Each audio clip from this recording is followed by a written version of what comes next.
Assalamualaikum and very good morning everyone. My name is Siti Khalijah Binti Zain. I'm supervised by Dr. Binti Sazali. Today I like to present my project with the title of Boron content in Mesoporous Borosilicate bioactive class with PCl PLA scaffold. I start my presentation with introduction. Our skeletal system is function like a machine. It is not surprised that our bone can be damaged. It's called bone fracture. For a secondary bone healing, usually we need a bone graft for a bone defect treatment. To overcome this problem, we as a researcher, we produce a lots of material for a bone graft implantation. Since 1940, a lots of material have been produced, such as a metal material and a ceramic material is used in a bone graft. This material is called bio-inert material. But in 1971, Prof. Larry Hance produced a material with a higher dissolution rate compared to the crystalline crystal. It's called Bioglass. This material have a disordered of amorphous network, and so it can easily dissolve.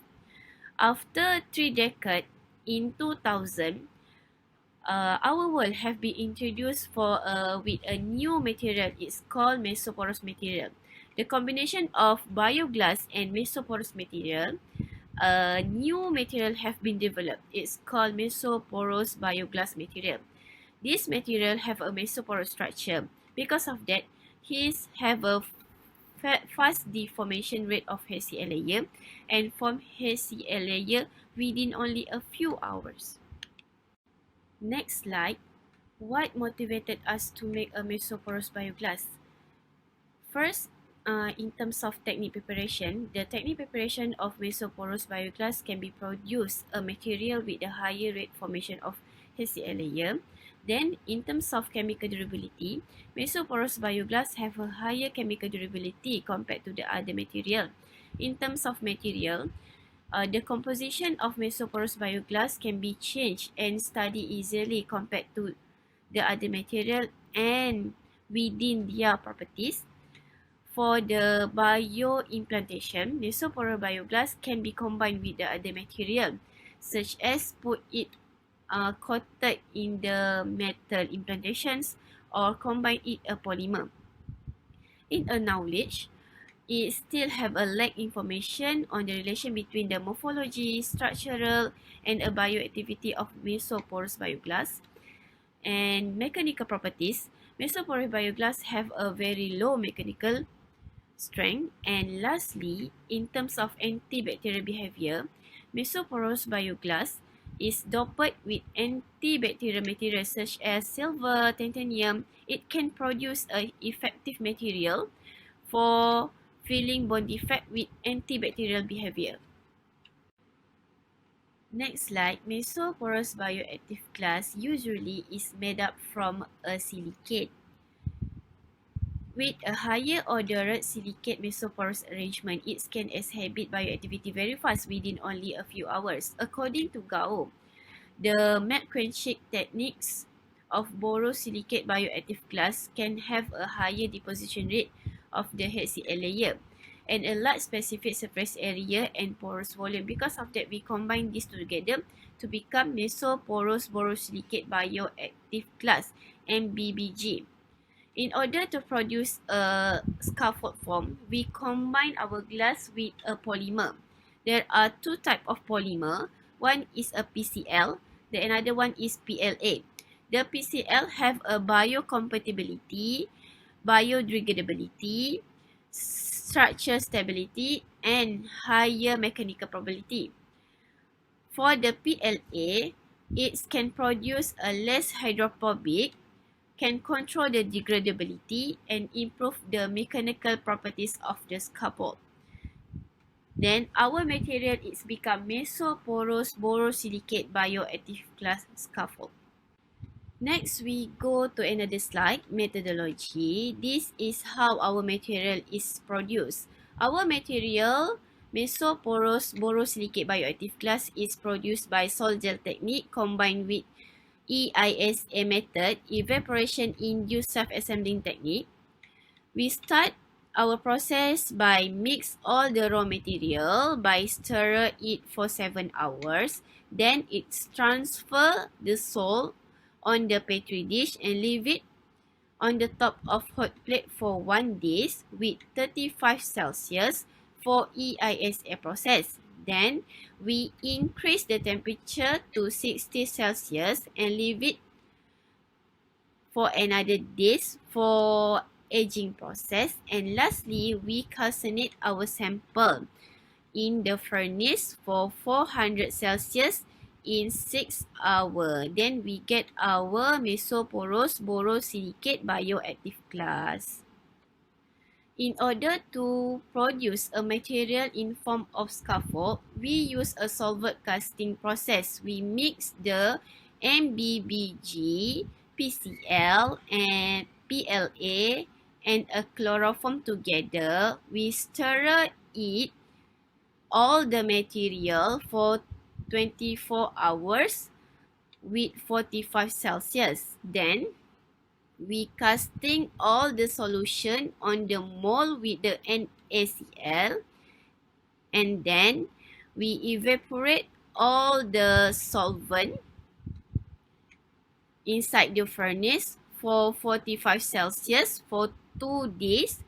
Then we, in a latching process, we remove the NaCl by immerse our material in the deionized water for 5 days. And lastly, we dry our sample. Then we get the Mesoporous Borosilicate bioactive glass scaffold. Let's move to the more interesting topic. This slide shows us the figures of our sample, Mesoporous Borosilicate bioactive glass and Mesoporous Borosilicate bioactive glass scaffold. As we can see clearly here, the colors of glass become darker with the increase of boron concentration. Next result is nitrogen absorption deposition isotherm. The figure shows the typical nitrogen absorption deposition isotherm for the MBBG10 sample. It shows that the MBBG10 sample have a type 5 isotherm and H1 hysteresis lobe, indicate that the sample have hexagonal P6mm Mesoporous and have average porosity size 2.94 nanometer. Next result is Xray diffraction. The figure shows the Xray diffraction patterns of the sample. At the below graph, the MBBG10 sample show a broad peak around 20 to 30 due to the amorphous nature of the glass. All the scaffold sample illustrated 5 strong peak and a broad peak because scaffold material is a semi-crystalline. 2 peaks from the in front at 16.7 and 91 degrees is corresponding to PLA crystalline peak. However, the other 3 peaks is corresponding to the PCl crystalline peak of 110, 111, and 200. The average crystalline size for the highest peak is found around 16 to 20 nanometer, and the degrees of crystallinity is increased from 58% to 76% with the increment of the boron. It is shown that the increment of the boron will increase the degrees of crystallinity of the glass and reduce the rate of degradation. Next, we go to the next result discussion is FDIR. The figure shows the FDIR spectra for the Mesoporous Borosilicate bioactive glass scaffold. From the figure, we get all the vibration peak. It have a 7 peak of carbon vibration corresponding to the PCl and PLA polymer, and 6 peak of silica vibration, 2 peaks of boron. It's corresponding to the Mesoporous bioglass vibration. The fourth figure from the left side of the slide, it shows the FDIR deconvolutions of all of the sample.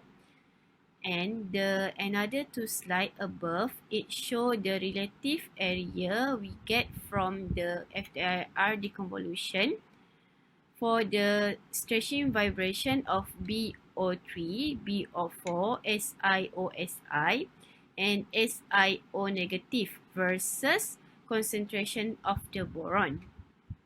From these two of graph, we can see clearly that the increase of the boron concentration decrease the BO3 and SiO negative relative area. However, increase the BO4 and SiO relative area. This is due to the deposition reaction here. Means the BO3 plus the SiO negative is transformed to BO4 plus SiO. When we add the boron inside the glass, the boron is get into the SiO2 network in a form of BO4 tetrahedral. Probably it might be in the form of the remagnetite type superstructure. It also showed that the increase of boron concentration increase the bridging type oxygen connective SiO. Agree with our result from the SRD, where the degrees of crystallinity is increased. So, it caused the reduce of rate degradations of the sample. From the FDIR spectra deconvolution also, we calculate the absorption intensity ratio for each glass with a different concentrations of boron. For the glass with absorbent intensity rate higher or same at 1, the sample have a good rate silica dissolution for immigrations of the Ca2 plus and PO43 minus group to the surface in order to form a CAP-rich layer. Lastly, we can conclude that the Mesoporous borosilicate bioactive glass scaffold with different concentration of boron have been prepared by solvent casting method, and the influence of boron concentration in Mesoporous borosilicate bioglass can be observed clearly on a morphology and structural. The increase of boron concentration decrease the degree crystallinity at the same time might be cause a reduce of the rate degradation. And lastly, increase of boron concentration also decrease the absorption intensity ratio from 1.1 to 0.84. Also can cause the reduce of the rate degradation. Lastly, thank you.